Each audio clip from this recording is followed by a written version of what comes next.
নমস্কার, সনাতন ধর্মকথা চ্যানেলে আপনাদের সবাইকে স্বাগত। আজ আলোচনা করব সপ্তঋষির অন্যতম ঋষি অঙ্গিরাকে নিয়ে। অঙ্গিরার জীবন কাহিনী। প্রজাপতি ব্রহ্মার মানসপুত্র হলেন অঙ্গিরা। পুরাণ অনুসারে ভগবান ব্রহ্মার মন থেকে মারীচি, চোখ থেকে অত্রি, মুখ থেকে অঙ্গিরস, কান থেকে পুলস্ত, নাভি থেকে পুলহ, হাত থেকে ক্রতু, ত্বক থেকে ভৃগু এবং বশিষ্ঠের সৃষ্টি হয়েছে। জীবন অঙ্গুষ্ঠ থেকে দক্ষ, নারদ থেকে স্কন্দর্ব, কামনা সনক থেকে সানন্দন, সনাতন, সনত কুমার, দেহ থেকে স্বয়ম্ভু মনু, ধ্যান, চিত্রগুপ্ত ইত্যাদি। ঋষি অঙ্গিরার 3 স্ত্রী ছিলেন। তারা হলেন মারীচের কন্যা সুরূপা, কর্দমা এবং মনু ঋষির কন্যা শরত।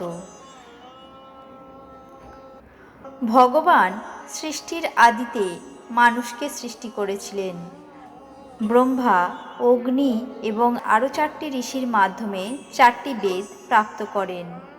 সেই ব্রহ্মা, অগ্নি, বায়ু, আদিত্য এবং অর্থাৎ উল্লেখ আছে যে ভৃগু, অত্রি প্রভৃতি ঋষিরা ঋষি অঙ্গিরার থেকে জ্ঞান অর্জন করেছিলেন।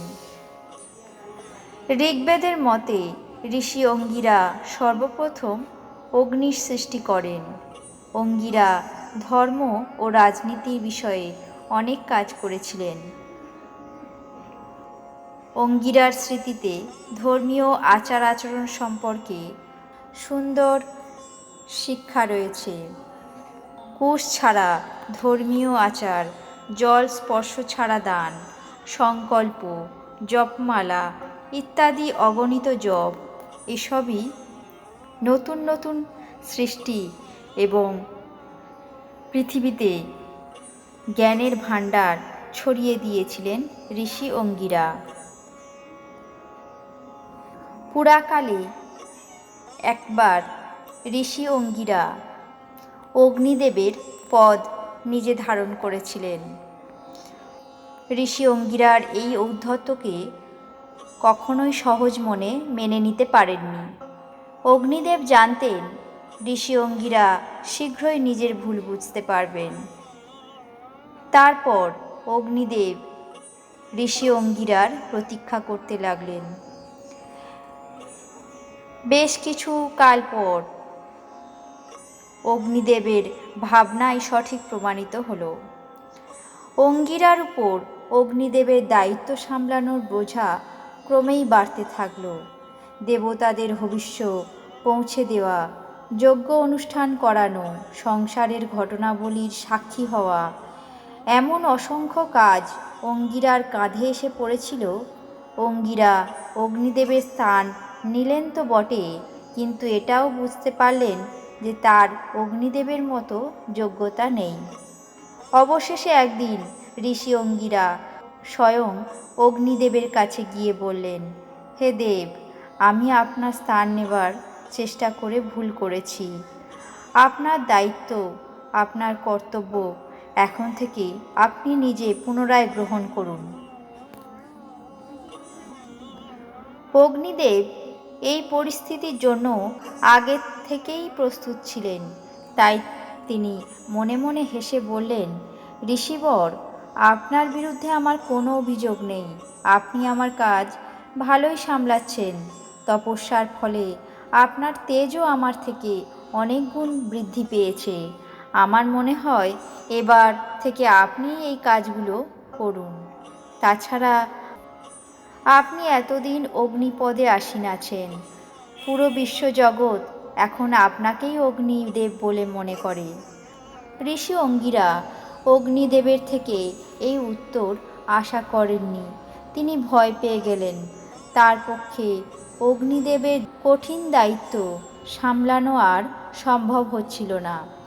তখন ঋষি অঙ্গিরা হাত জোর করে বললেন, হে অগ্নিদেব, ক্ষমা চাইছি আপনার কাছে। আপনি যা বলবেন আমি তাই করতে প্রস্তুত। আপনি দয়া করে আপনার পদ পুনরায় ফিরিয়ে নিন। আমি এই দায়িত্ব আর সামলাতে পারছি না। ঋষি অঙ্গিরার করুণ অবস্থা দেখে অগ্নিদেবের ভীষণ হাসি পাচ্ছিল। তিনি উৎফুল্ল মনে হাসি চেপে রেখে বললেন, ঠিক আছে, আপনি যখন এত করে বলছেন আমি অগ্নিপদ অবশ্যই ফেরত নেব, কিন্তু আমার একটা শর্ত আছে। আপনাকে আমার পুত্রের স্থান স্বীকার করতে হবে, অর্থাৎ আপনাকে আমার পুত্র হিসাবে জন্মগ্রহণ করতে হবে। অগ্নিদেবকে নিজের পিতা হিসাবে স্বীকার করা অঙ্গিরার কাছে হারের শামিল ছিল, কারণ ঋষি অঙ্গিরা ছিলেন অগ্নিদেবের থেকে বয়সে বড়। ঋষি অঙ্গিরা মনে মনে ভাবলেন, এগোলেও বিপদ, পিছলেও বিপদ। তখন কোনো কিছুই উপায় না বের করতে পেরে অঙ্গিরা অগ্নিদেবের শর্ত মেনে নিতে বাধ্য হলেন। তিনি অগ্নিদেবকে নিজের পিতা বলে স্বীকার করে নিলেন এবং তারপর অগ্নিদেব পুনরায় নিজ পদে প্রতিষ্ঠিত হলেন। এইভাবে অগ্নিদেব অঙ্গিরার থেকে শুধুমাত্র নিজের পদ পুনরায় ফেরত নিলেন তাই নয়, পূর্বজকে পুত্র বানিয়ে ছাড়লেন। অগ্নিদেবের সঙ্গে প্রতিদ্বন্দ্বিতায় বড়সড় মূল্য চোকাতে হলো ঋষি অঙ্গিরাকে। তারপর থেকে ঋষি অঙ্গিরা কখনোই কারো পদের দায়িত্ব সামলানোর জন্য ভার গ্রহণ করেননি।